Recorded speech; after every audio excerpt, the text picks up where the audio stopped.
Recycling your waste is a great way, not only to be more environmentally friendly, but to cut down on the cost of waste disposal and the quantities of waste going to landfill.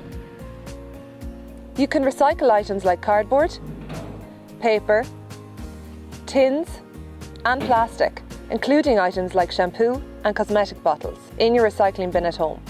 You just have to make sure that they are clean and dry before disposal. Items should be flattened and left loose in the recycling bin.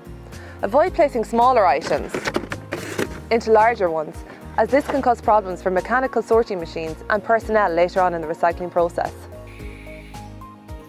Give each food item a rinse and allow it to dry before you crush it and dispose of it in your recycling bin.